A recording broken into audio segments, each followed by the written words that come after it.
Okay, we're going to do a really quick video here about goggle cameras. Okay, I still get questions about what's the best goggle cam setup, what's the best way to do it. Okay, so we're going to answer all those questions right now.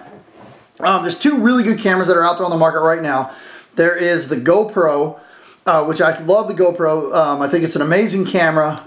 It's just not my favorite camera for paintball. It's square, it's block. I own a couple of them. I use them on my DJI Phantom. I think it's a great camera, but I personally think the Contour HD is the best camera for paintball in regards to the mask mount. Okay, it's very small.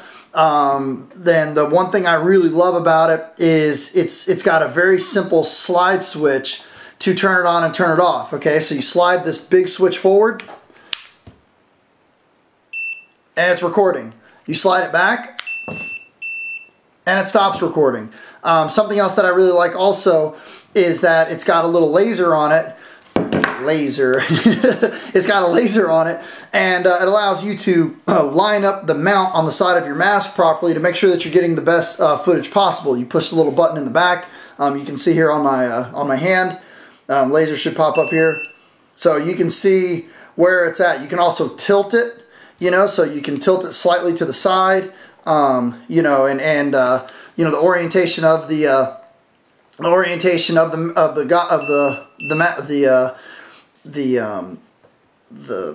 camera can be put 90 degrees to either side, which is really useful.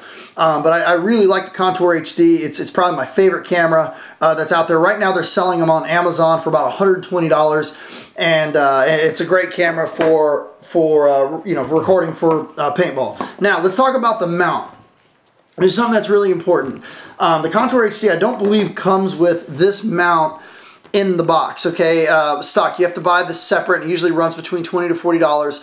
It's called the strap mount, or it's also called the hat mount. But there's something that you want to do for paintball with this, which is very important so you don't lose your camera. I've lost about 4 or 5 of these Contours. Every time I lose one, it stings, because it's not just the footage, it's also the camera that I lose too. I lose both. So I lose the footage, and I also lose the camera, and I also lose the SD card. What I do recommend that you do is not only do you want to use the tether, which is it's a little string that comes with it, but you also want to zip tie the mount to the strap itself. Okay, now I'm going to get this really close here so you can see it. What I did was I just used a small drill bit and I drilled through the mount into the back. Okay, so you can see the back here. Now what I did was I just used 2 really cheap zip ties, and I zip tied one at the bottom and one at the top. Now what this allows me to do is if I hit something, there's a million things that I've done that have lost cameras. I've hit branches, my gun has hit the camera, and it's popped off. But what this allows me to do is this prevents this from coming out from the inside on the strap mount. And just make sure that it's a really, really good secure connection to the strap using those little zip ties. Now that the mount is secure, obviously, there is a possibility of something hitting your camera from behind and shooting it off. So that's why you also want to use the tether and attach the tether to something on here as well.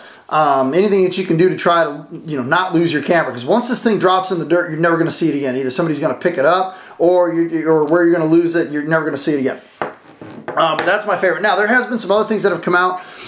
If you want to use the GoPro, the footage on the GoPro is better, but it's also clunkier, bigger. It's not as streamlined as the Contour. They have some forehead mounts where you can mount it to the front, and stuff like that. Now let's talk about also the difference between barrel cam versus goggle cam. Usually when I use barrel cam without heavy duty editing, people tend to complain about the barrel cam. So I definitely recommend, if you're going to start making your own footage, you want people to enjoy it, use the mask camera. The goggles tend to stay a lot more steady when you're out there playing than the barrel. The barrel's going around like crazy. Also, another problem is that a lot of the goggles, or the cameras nowadays, have a very wide field of view. They try to take in a lot in a very short distance. So past 10 feet, you really can't see your paintballs hitting. I do know that the new the new GoPros have where you can change the depth to try to get a little more zoom. I know there's also some aftermarket lenses that you can buy for anywhere from $100 to $200 installed that also change the depth, so that instead of your, if you ever play video games where your field of view is like 140 degrees, you change it to like 70 degrees, you see a lot more and you see further downfield. I haven't experimented with any of that. I just run it mostly stock. Let's talk about editing. I currently use Adobe Premiere Pro. I pay the $20 per month subscription to it. I find that on my PC, I don't use Mac, on my PC it works really well for editing just about any kind of footage, whether I'm getting it from the GoPro or from the Contour. It's $20 per month. I'm kind of pissed that Adobe went to a per month subscription, even though I had a CS4 and I've had it for years. All of a sudden magically it stops working, and then now I have to pay a $20 per month fee. So but you can see here on my other mask here, I also have the zip tie in there to prevent this from falling out. Definitely something I recommend doing. Do the zip tie mod. It's very cheap and it's good insurance to make sure that your mask, your goggle camera does not fall off. I think that's about it.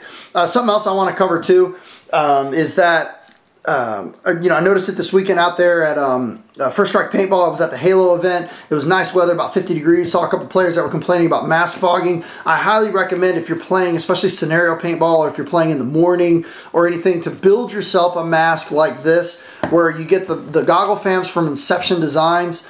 I typically like the Pro Flex for it. These new 2014, 2015 Pro Flexes with the new Revo ears are really nice.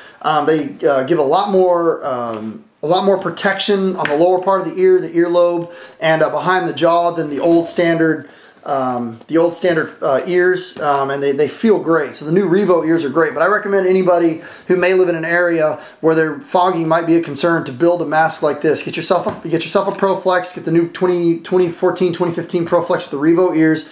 Get these goggle fans from Easy Creations. This is the DF20 kit. It's a 20mm dual fan kit. I mount mine right to the inside, and a very small zip tie. I just use a small zip tie to zip tie the fans to it. Then I kind of run it underneath the foam here, and zip tie it right here to the back, and put the battery pack right on the back. It doesn't stick out that much, and it's great insurance. I never have problems with fogging, and 1 9-volt usually lasts all day, sometimes 2 days, but I typically will replace it the next day if I've been running the goggle fans for about 8 hours. So didn't mean to get a little bit off on a tangent there, but I did see some fogging this weekend, and I do have the goggle fans installed on this one. I tend to like to put them underneath, pointing down, get it as close as I can to the lens as possible, blowing down to blow out all that condensation that's on the lenses. So that's about it for the goggle. Hopefully that helps. Get the Contour HD. I recommend getting yourself a Pro Flex or a Vidar. I know they don't make Vidars anymore, but get yourself a Pro Flex, get yourself a hat mount or a strap mount. They're both the same exact thing. Zip tie it to the strap. Contour HD, and you'll be good to go. Something else too. Also, you'll notice that your camera will tend to point a little bit further up than what it may look like it should on the mask. That's because typically when you're out there, the mask typically points down, so you want your camera pointing up just a little bit, maybe 10 degrees up, and that way it gets the best field of view possible downrange. Hopefully this helps. Thank you.